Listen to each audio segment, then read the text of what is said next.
Disney's long-term expansion plans internationally for parks and resorts? Well, you know, it's crystal clear that the Disney franchise has appealed to people all over the world, and the Disney stories, which we interpret in our own way in parks and resorts, you know, have not only a long-lasting quality in most countries around the world, but affect most people around the world, just the way they affect the markets that we do business in today.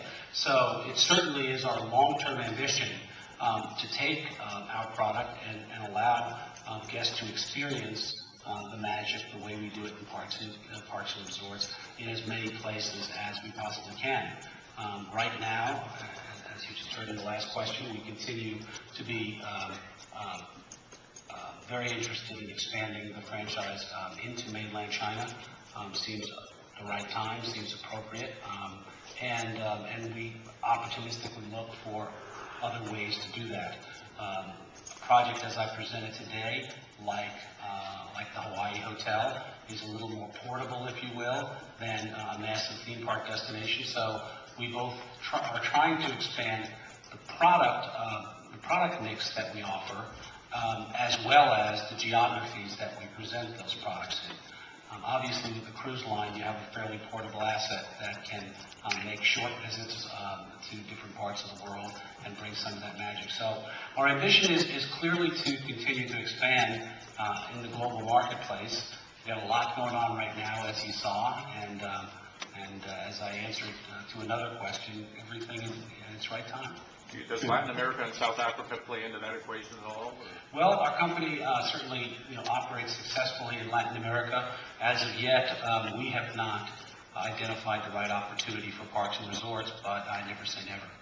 Great, thanks, Jay. Thanks for joining us. Thank you. And you guys just stick around for the photo. Good day. Couple more questions. Just in the back, standing up. Yeah. The Little Mermaid attraction is going to be California Adventure's version, higher. Architecturally, what's it going to look like, Magic Kingdom in Florida? Well, of course, here at DCA, the attraction will be located on the boardwalk. So it's most fitting that they have an exposition hall boardwalk kind of turn of the century feel to set up the story. For the expansion, when you visited 2012, you'll see that we are really letting you, or we're striving to let you step into that story and be at Eric's castle on the cliffs of the ocean.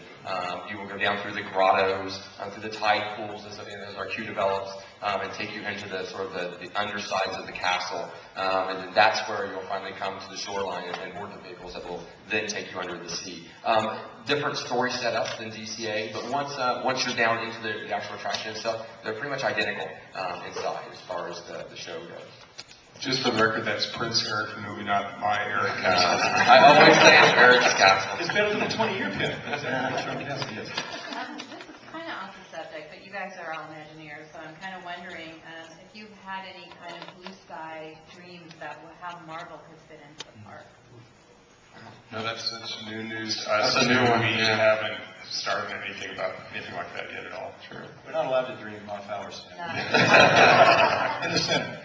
Ricky Briganti from Orlando Attractions Magazine. I'm wondering what's going to happen with all the meet and greets since you're in town in Florida. You know, out here you see Mickey and Minnie and all of them in town square. Is that going to happen out there now, or something new? Well, obviously the Princess experiences described today are sort of next level of that kind of experience, and we'll continue to do, I guess you'd say, traditional meet and greets in the Magic Kingdom and elsewhere in Walt Disney World. As time goes on, our guests love them. We just like to give them even more richer experiences, so we're trying to always figure out ways to improve them and make them more expansive and more rich. So I think the answer to your question is yes and yes. So, I mean, obviously Mickey's house, Minnie's house, those are going to be going away, so they're not necessarily going to have a permanent location for... Oh, we have some ideas. So don't worry, we're not going to. Mickey is our boss, so he's going to have a great place, but we're not ready to talk about it today. And when does that Fantasyland construction actually begin? Shortly. Yeah. You'll see some activity on the site early next year. Yeah. The nice thing is a lot of the site was the former 20,000 Leagues attraction. It's been closed off for several years, so we have complete access to that part of the site without disrupting the existing land. A couple more questions. Yes, in the back corner. I'm Michael Crawford from cityusa.com. And I noticed in the background of one of the renderings, the Casey Jr. Circus train. I wonder if that was artistic license or if that's something that's being considered for future possibilities, and also whether Fantasyland West would be enhanced at all to bring it up to code, so to speak. The circus train, correct. There was a circus train in that illustration. Good catch, by the way. Like I said, that's sort of on our phase 2 site. We are studying right now exactly everything that goes around the double dumbos. From the rendering, it's pretty much going to look like that. I mean, it's pretty close, I think, what we're striving to achieve. We are looking for opportunities for Casey Jr. We might actually revision him, and he may not be presented the way he is in all of our other parks today. So you might see him used in a different way for the very first time. And that's one of the challenges of our artists doing these beautiful renderings. They look so finished, but we are still a work in progress. So they're trying to paint a vision, not a photographic reality of what the place will look like when we're done. So there'll be some few things that we're going to want to change for the better. And we're also, to answer your other part of your question, we're constantly updating the other side of Fantasyland. I think Peter Pan and one of the other facades, I think Small World, are undergoing major redos, treatments this year. It's part of our ongoing maintenance, but we're always trying to make them better than they were before, so their guests are even more delighted than when we took them down. The last question, standing here.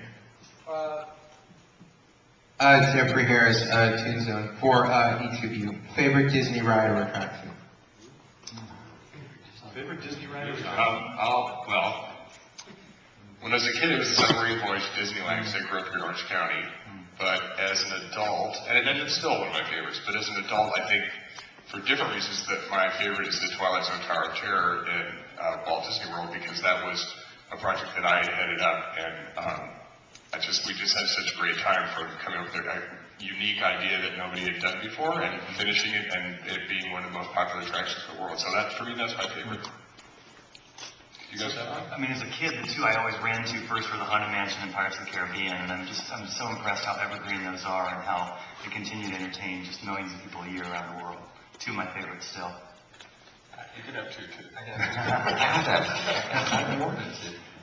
I'm with John. I think Pirates, that's such a classic attraction. You really feel like you've taken to another time, another place. It is still evergreen. Fantastic storytelling, fantastic figures. But if I had to pick, I think my all-time favorite would be Indy here at Disneyland. Just a great adventure, it really is. Well, great. Well, thank you, Eric, John, and Chris, for coming out. Appreciate your presentation today. And thank you, Chris, for coming in. The next conference that we'll have in here is at 1:30 with Roy P. Disney to follow up his session on growing up Disney.